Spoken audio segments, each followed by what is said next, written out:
Well, welcome to our presentation on compliance is a program and not a project. So let's get straight into it. You know, something being complex by its very nature has many different and connected parts. And such complexity requires maintenance. Take, for example, the Sydney Harbour Bridge. You know, there's 53,000 tonnes of steel in the Sydney Harbour Bridge. And all that steelwork is connected with 6 million rivets, with some of them weighing as much as 3.5 kilos each. They excavated 122,000 cubic metres of rock to build the foundations and then poured 950,000 cubic metres of concrete in the construction of the bridge. And on top of that, it took 272,000 litres of paint just to give the bridge its initial 3 coats of paint. But that's not all. The bridge has so much more to it. It has 2 railway lines. It used to have 4, 2 on either sides. It has a multi-lane highway. It has a couple of walking tracks, and you can climb over it for some of the best views of Sydney. This is a complex structure. But you know, the bridge is 90 years old. How did the bridge, spanning a 503-metre saltwater harbour, not just corrode over 90 years and collapse into it? The key is its maintenance program. For example, the bridge is repainted every 5 years. It takes 2 robots and a team of 15 out of 100 of a maintenance team to paint the bridge every 5 years, and another 30,000 litres of paint, like that wasn't enough. And they check for corrosion and things like that. The road surface on the bridge is changed out every 10 years. They resurface the roads on the bridge. Even the flags on top of the bridge are replaced every 4 to 6 months when they get a little tattery. And don't even get me started on the lighting system on the bridge. You know, the thing is though, if you don't maintain that program of maintenance, if you don't keep it going, then the consequences could be disastrous for the bridge.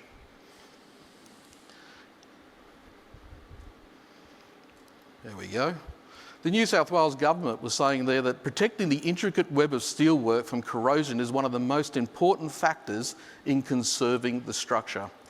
If we treat compliance programs as a project or a point-in-time check, erosion of our overall security posture and our compliance status could easily occur. And if we keep racing to a compliance state, then our overall security status and defences is just going to be weakened all other times. So what we're going to look at today as part of this presentation is, 1, why compliance should be viewed as a program and not a point-in-time check or a project. We're going to look at the synergies that you can find between programs. We're going to look at the world's view of regulatory compliance. We're going to talk about developing mature compliance programs, and then finally we're going to have a look at some impediments to success. You know, one thing that's constant in IT security is change. Change is constant. We're going to go from PCI DSS 3.2.1 to version 4 fully come March. If you look at the NIST cybersecurity framework, that's going to change to version 2 come next year. The drafts are already out there. And it doesn't seem that long ago, but CIS used to be known as the CIS 20, is now the CIS 18 and CIS version 8. Change is constant when it comes to cybersecurity, but often for the better. Winston Churchill said, "To improve is to change, so to be perfect is to have changed often." However, with any compliance program, there are multiple cogs. Remember we said complexity has different and connected parts. There's a lot of that when it comes to a compliance program, especially down at the requirements and the control level down lower before it rolls up. And any one of those things can really destroy your compliance status and your compliance program. Think, for example, your risk assessments being old or incomplete. Your vulnerability assessment program is weak at best. Nobody's watching physical security at your data centres and checking to make sure that that is all compliant. You have no business impact assessment or business continuity planning happening. Identity and access management doesn't follow any policies or any HR functions. And change management, well, that just skips steps every now and again.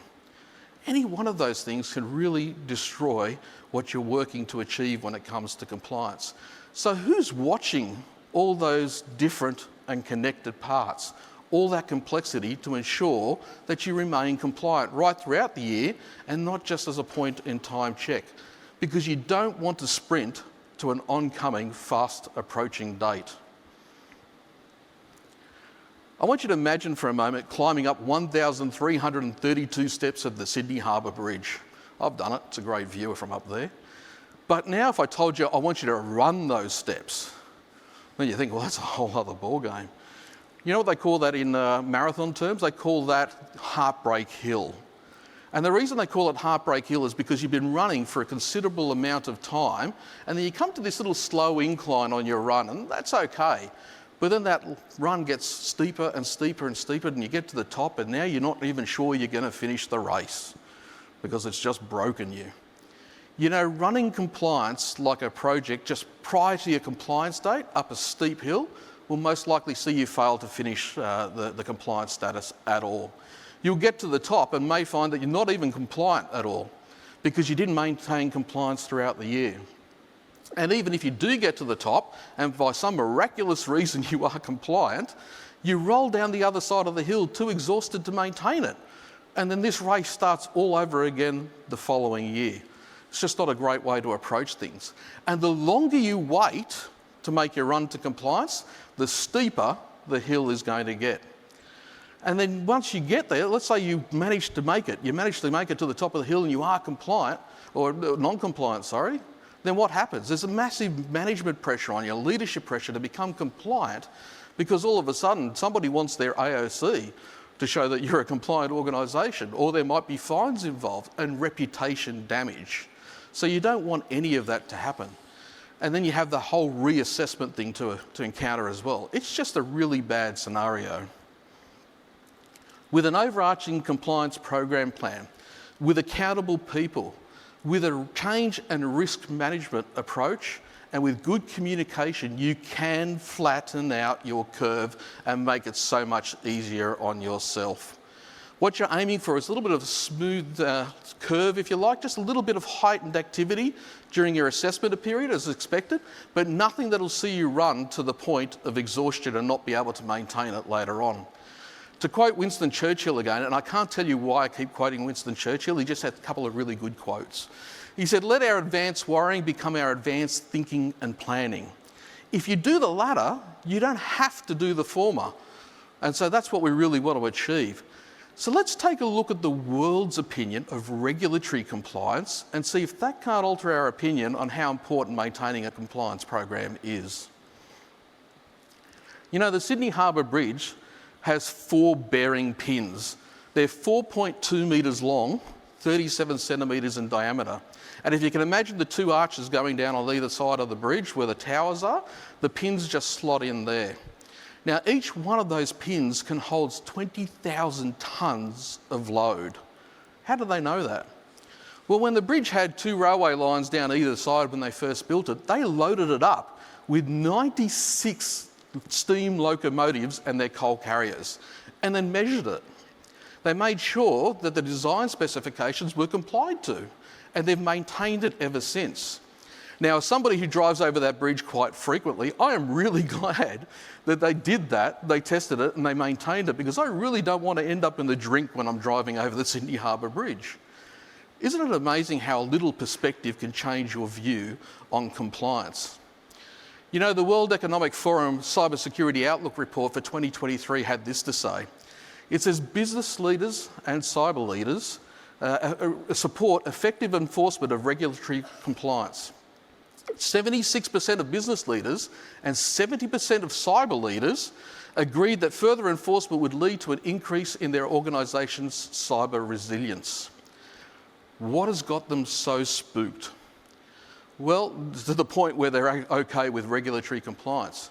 Well, you've got state-sponsored attacks, AI, quantum computing, and now we're talking about post-quantum cryptography and all these other things. People are freaked out.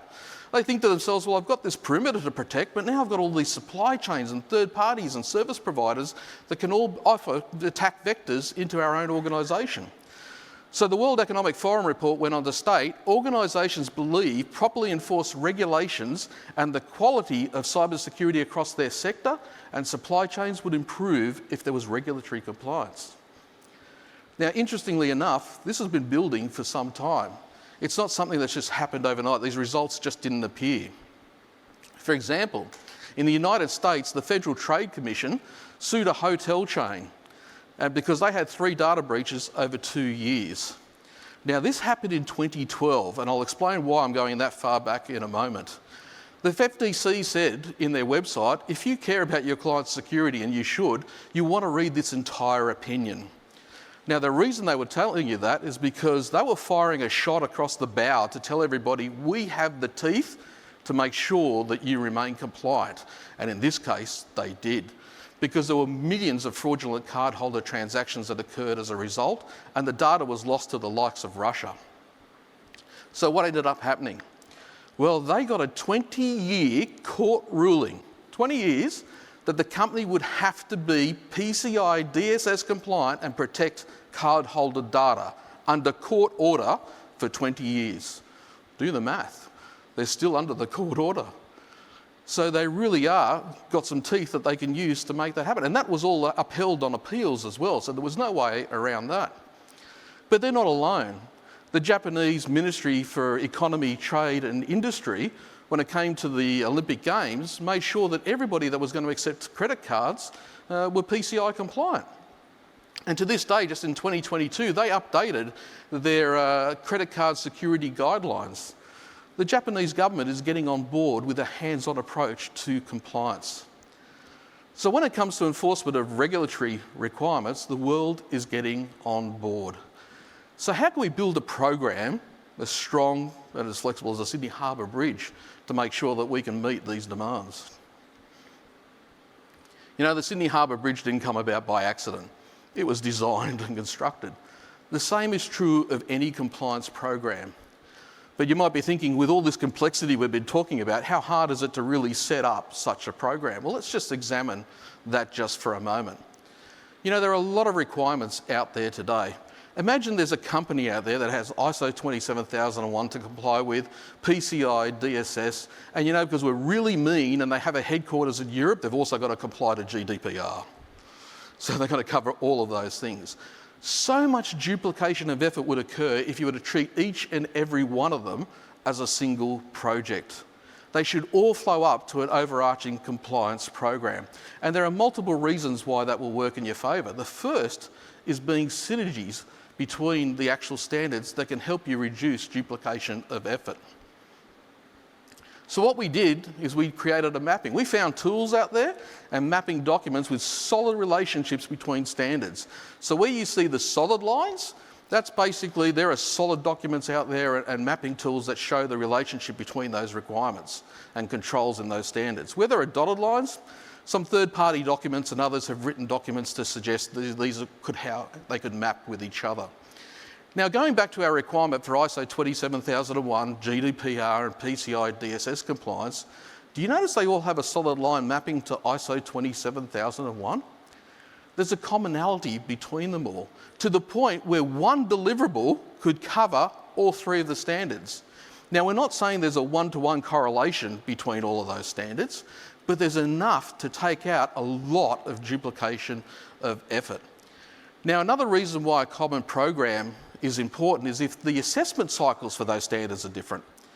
So for example, ISO 27001 has a 3-year assessment cycle, whereas PCI DSS is annual. So if you maintain your PCI DSS compliance standards, what you do there will actually help feed your ISO 27001 maintenance audits on a yearly basis. And those maintenance audits, well, when the 3-year assessment comes around, guess what? It's a lot easier. So all of those things help each other out. And there are really some outstanding mapping tools out there, like the CIS Controls Navigator. I don't know if you've ever had a look at that, but you can actually go onto their website, pick a standard, you can pick multiple standards as a matter of fact, PCI DSS being one of them, and see how that maps to CIS controls. Where the tools exist, don't reinvent the wheel. Use what's out there to help develop your program plan. So where's your compliance program at today?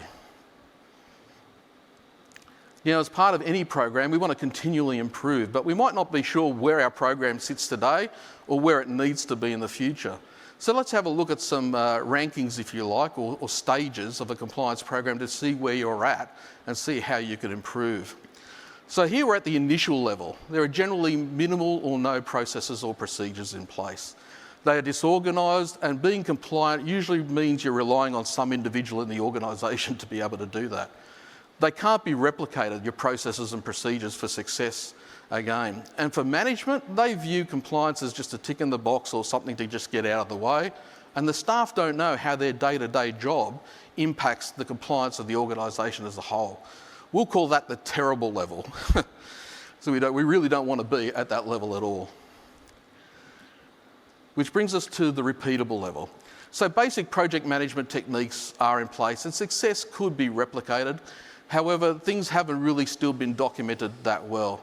Things are still often reactive. Whilst there may not be any full-time resources assigned to the compliance program, there are some people that have been given tasks associated with that program to make it happen. The problem is, it's in addition to their day-to-day job. So they find it all very painful because they've got their day-to-day job going on, and then compliance just seems to interrupt it every now and again to get things done. So it's all very a sore topic for them. Now we get to the defined level. Things are getting much better. The processes and procedures are well characterised and understood and supported by management at this stage. Now you actually have staff assigned full-time to a compliance program. And that compliance program is looking to spread its wings right around all the compliance standards in your organisation and company. Compliance program now also provides some metrics, and those metrics lead to actionable intelligence. Now, why is the actionable intelligence so important? Because your leadership team needs to be able to tell the C-level a story that will enable them to get you budget, to get you people, to get you tools to make the program successful. You are providing real science behind the story so that they can get you those things. Because in reality, how do you maintain the Sydney Harbour Bridge without budget and without people? Then you come to the quantitatively managed stage. So now things are pretty much quantifiable. You have good metrics that are there, but now the management team use them to actually look at the organisation holistically, or they now look at it down to a business unit level to see who might not be meeting their compliance objectives and help shore up those areas. And finally, the optimising level. You keep checking your metrics to make sure you're not resting on your laurels, but you may now set new and uncompromising targets for the program to hit, so that it's continually improving, because as we know, things change. And that change leads to more complexity. So if your program isn't continually improving, then you're going to have problems. You know, the Sydney Harbour Bridge, can you imagine if the Sydney Harbour Bridge was built with half the steel down at the initial level? Who would drive over that? Nobody would. Your program has to be beyond that if you want it to be safe and secure. Thankfully, for the millions of cars that drive across Sydney Harbour Bridge, it was well managed, well maintained, and they've got a good program. So take the time to build a good program right from the beginning. But there can be some impediments to success. Some of those roadblocks that needed to be avoided. For example, like we talked about, making compliance a point-in-time check or a project, you're just going to miss deliverables all the way along. And ongoing exceptions or compensating controls can also be a problem. For example, end-of-life operating systems. Imagine you get to develop a project or a compensating control that miraculously handles end-of-life operating systems. But it keeps going from year to year to year between assessments to the point where the compensating control is no longer effective, and now you're stuck with an end-of-life operating system as well, and you're non-compliant. Those things really need to be treated well in advance of them even becoming end-of-life. Also, not planning for changes in standards. I'm not going to ask for a show of hands, but how many have actually done a PCI DSS version 4 gap assessment? There are a handful of controls that we need to be ready for by March, which are mandatory. There's a lot more coming in 2025 March. Are you ready for it? Do you have the budget, the requirements, the people, everything in place already, which you should be already doing? If not, get out there and do a gap assessment straight away, especially on other ones that are coming as well. Compliance needs to be treated as a program and not a project. Running up a hill is just going to exhaust you. Smooth out your curve. As part of the program, roll up all your compliance requirements to the one place. Find those synergies between the programs and utilise what's available in the way of tools and mapping tools and alike. Provide actionable intelligence to your leadership team and clearly define the roles and responsibilities for your organisation and educate your staff and enable that continuous improvement program. After all, if you aren't willing to drive over a bridge that hasn't got a maintenance program going, why would you store your data on systems that don't have that either? Thank you very much.